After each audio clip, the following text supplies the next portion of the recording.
Cheers to Happy New Year. And yeah, it's happy 2025. I hope you guys have had a beautiful time to spend with your loved ones. And of course, this being a new year, we are of course into setting goals and setting aspirations. And yes, our children on the spectrum should not be left behind. So in this video, we're going to talk about how can we put up goals for our children on the spectrum. Yeah, and how best are we going to make sure we actually accomplish it? Remember, growth is very intentional and our children should not be left behind. So when it comes to personal growth, what are we looking at? Of course, we have to reference the wheel of life. What does the wheel of life have? The wheel of life have your spiritual health, your mental health, your career and development, your social, and of course your physical health. It also usually have your finance and all that, but of course I've removed it because yeah, it's our children on the spectrum. So what do these areas include? When you start with the spiritual health means where does your child go for their spiritual nourishment? Now, I will have to say, as I talk about it, these are all things are age dependent, but I do believe by the time you're having a diagnosis of autism, usually you can do some or if possible, all of these things, really depending on where your child lies on the spectrum. So do not really limit your child because you're scared, please, but try as much as you can to push the limits in a very gentle and very loving way for your child. So when it comes to spiritual, where does your child go for their spiritual nourishment? Can your child pray if they are speaking?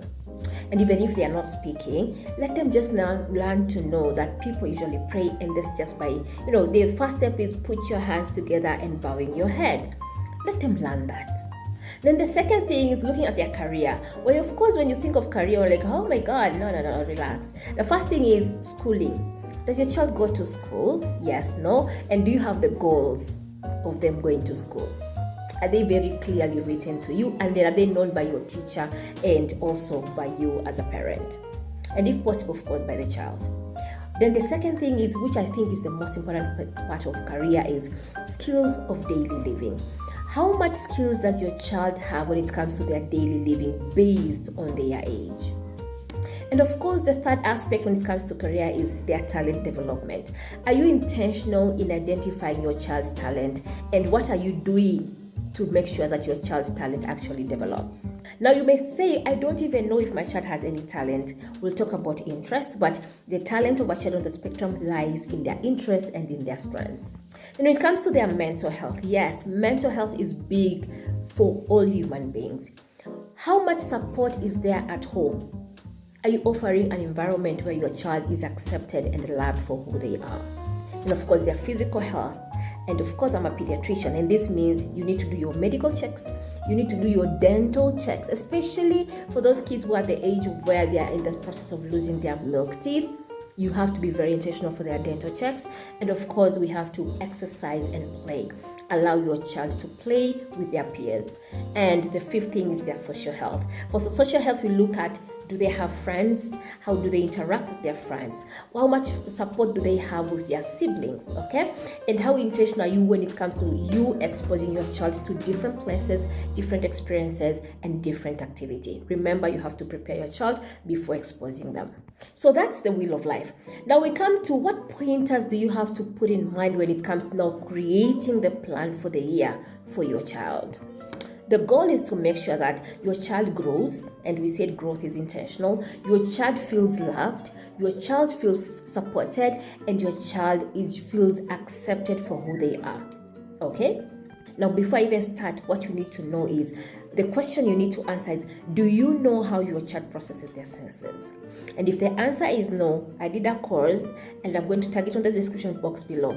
So we go to the pointers. Number one, what can your child do? And please, at this point in time, as you answer that, go get a pen and a paper, or a pencil and a paper. And I ask you these questions, pause the video and think of your child. So assuming your child is a 7-year-old child, a boy or a girl, based on a typical 7-year-old boy or girl, what is expected for your child to have been able to accomplish, and what are they able to accomplish? And it is okay to say my child cannot do anything that a typical 7-year-old child can do. It is okay. The key thing is you're creating a plan, and to be able to create a plan for growth, you have to be brutally honest. I know it's not one of the most pleasant feelings, but please try to be as honest as you can, but do not be too harsh on yourself. Then the second thing is, what interests does your child have? Okay, interests are the things that your child will do and they don't need an instruction to do them. Okay, do they like coloring? Do they like playing games? Could be board games, could be any type of game really. Do they like riding bikes? Do they like painting? Do they like swimming? Do they like running? Anything really. What interest? When your child is just left to wonder, what do they do? Do they love music?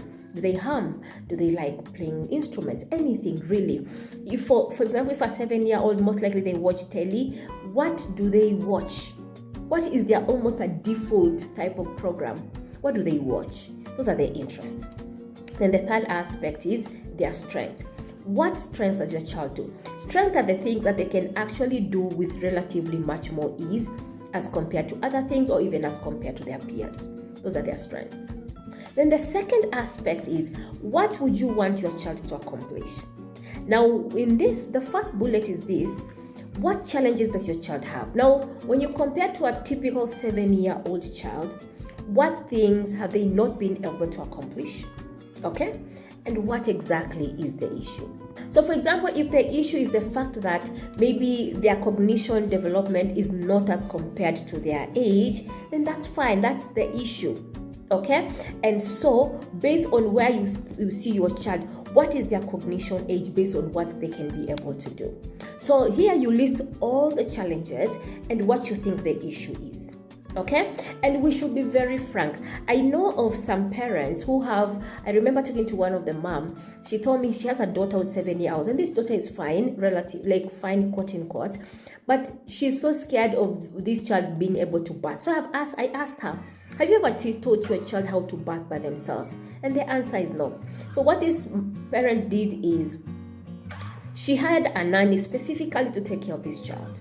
Well, as you may think, that is usually it's a very nice thing to do, but trust me, when you make your child too dependent on a second person, you are actually reducing their opportunity for them to grow. Okay, so as you write these things, ask yourself, what is the issue, and have I been intentional in actually trying to teach my child into acquiring these skills, especially the skills for daily living? Then the second aspect I want you to think of, what areas that are not really is your child not interested in. However, these areas are very important for their growth and development and them thriving. As I said, priority is always the areas of skills for daily living. Okay, so if your child doesn't like brushing their teeth, what exactly is the issue? Is it the issue with their senses, like how they process their senses, or is it the issue of you not being able to teach them, or maybe communication is the issue, or you think they just don't understand you? Try to really pinpoint what exactly is the issue. Why haven't they been able to accomplish? Then now that you have that list, the third aspect is, what strategy do I need to put in place to help them navigate their challenges? Now, you'll notice you'll have a list of a whole lot of things. Okay? And no, you cannot try to fix everything in this 1 year of 2025. So what are you going to do is prioritize the 80-20 rule. What are some of the things that if my child learns, then they are going to impact in all these other areas? What are some of the things that if my child learns, then they're going to also make it easier for other skills to be learned? Then the second thing I want you to do is think of the challenges and put up very specific strategies. For example, if one of the issue was the sensory processing, because I know this is huge. Again, if you don't know how to do this, please remember to check out my course. I'll put it on the description box. And if you're watching up to this time and you have not subscribed yet, please go ahead and subscribe. Okay? So, do you know how your child processes their senses? And if no, then I think that's the first step you need to do before putting any strategy. Because you may put strategies that are actually counter to how your child processes their senses, and you're going to have a very, very hard time. Okay? Then the second thing is the barriers. The commonest barriers is the usual communication barrier. Okay? Do you think your child understands when you communicate to them? And if the answer is no, what can you do about it? This is a place where we start employing things like visual scheduling, use of simplified language. And again, in that course, I even taught on how to communicate to a child who's speaking and unspeaking. Okay? Use of videos and shorts. And this is usually my favorite, use of practical skills. If I want my child to actually learn to sit in the toilet, the easiest thing has been allowing this child to go to the toilet with another person. Could be a sibling or could be an adult. If you have a son, then let them go with the dad or the uncle or the brother, if there's any. Okay. If it's a girl, then let them go with yourself or with an auntie or with another girl, as long as you trust these people. Okay, for me that has been one of the easiest way, because then you only use very few words and show instead of telling. Okay. Then the other thing that has been a very common barrier is usually the attention barrier.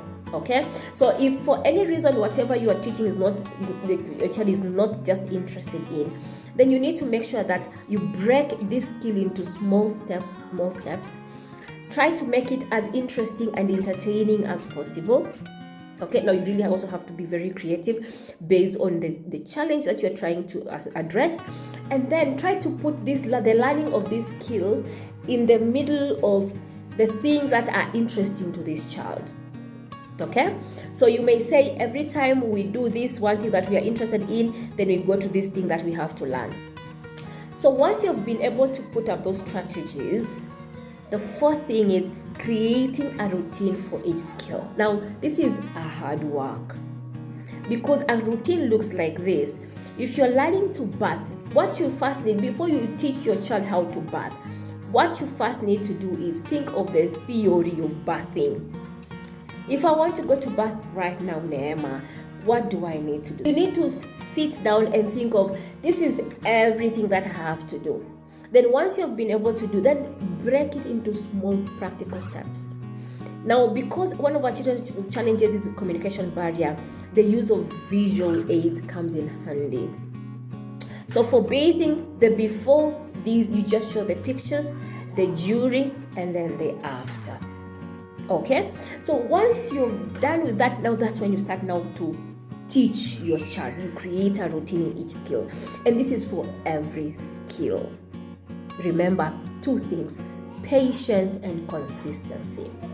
We are setting goals for the whole year. You're not going to do this for 2 or 3 weeks and you just say, this is getting too Consistency and patience. If you want your child to be as independent as possible, please invest in patience and consistency.